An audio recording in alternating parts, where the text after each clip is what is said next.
メディアアートについて話していきたいと思います。メディアアート、AI とかプログラミングを使った作品も多いですよね。昨今ではバイオアート、新たな生命体を作るとか、ソマガッパの手が5本ついてるっていう、結局5人分の遺伝子から誕生するのでそれ考える場になるっていうのはいい議論のそれはすごいいい考え方ですね。なるかな。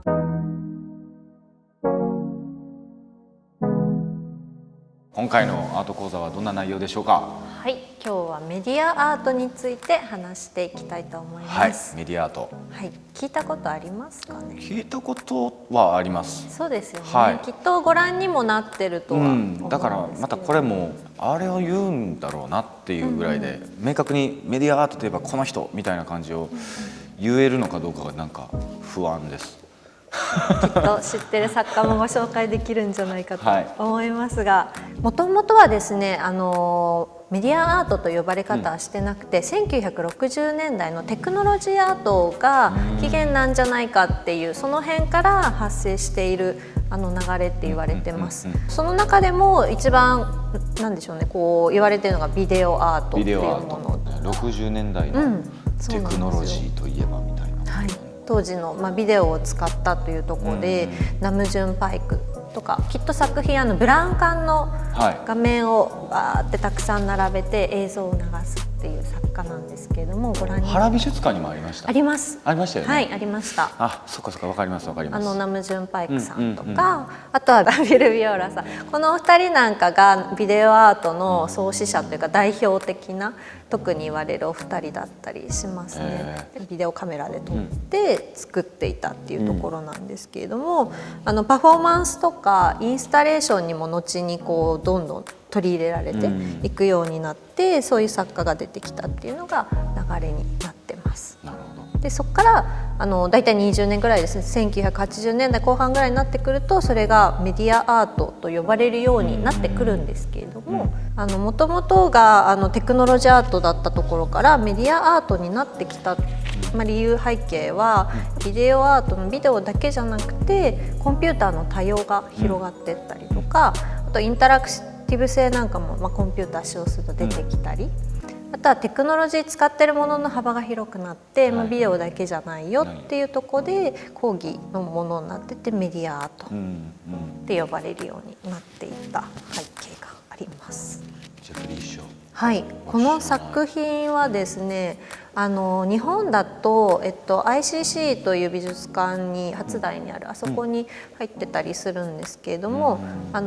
ディスプレイ画面が向こう側にあって、観客は手前にある自転車に乗るんですね。これじゃあ実際の観客ってそうなことですね。んですよ。手前に自転車が設置してあって、その向こうに画面があって、観客がその自転車に乗ってペダルを漕ぐと画面の中の作品にどんどん近づける、画面が動くんですね。じゃあその自転車のその運動と映像の動きがリンクしてる。そうなんです。で自転車のハンドルを切ると、また中の作品の画像が右に動いたり左に動いたりっていうことで、観客がその画面の中の作品を自転車を使って動かせるっていうようなインタラクティブ性を持った作品なんかが、これすごく有名なジェフリー・ショーっていうんですけど、コンピューターを最初に使用した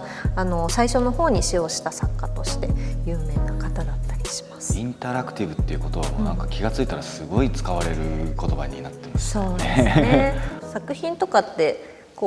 あるものを見るだけみたいな、対峙するだけみたいなね、どうしてもそういうもののイメージが強いですけど、60年代以降のこういう動きに乗って観客との関係でっていうの多いですよね。テクノロジーっていうものがやっぱものすごく関わってる感じがしますよね。それは本当に大きな一つのきっかけだったように思いますね。でメディアアートもともとはやっぱりそのビデオから始まったりコンピューターだったりっていうテクノロジーに付随して進化してきたところがあるんですけれども、全てやっぱそれでもまだデジタルっていう領域だったと思うんですね。それが本当にここ、数年10年以内ぐらいですかね、昨今ではバイオアートなんていうのもここのメディアアートの一部として含まれているようになってきてます。具体的にバイオアートっていうとどういうものになるんですかね。ですね、例えば、今長谷川愛さんを日本人代表という形でちょっと載せさせていただいてるんですけれども、長谷川愛さんなんか普段から遺伝子を例えば操作して、新たな生命体を作るとか、そういうちょっと研究っぽい形でコンセプトを作品にしてらっしゃいますね。で本当に面白いのがですね、作品も例えば今って子供って男性と女性から生まれる、遺伝子の結合で生まれるっていうのが世の中の普通というか、そういう流れだと思うんですけど、それを例えば4人とか5人の親から遺伝子を組み合わせて子供が誕生したらどうなるんだろうとかですね、そういう流れコンセプトでやられて、アウトプットの作品がですね、雨がっぱの子供は中にいないんですけど、雨がっぱのシルエットが写真の中にあって、雨がっぱの手が5本ついてるっていう、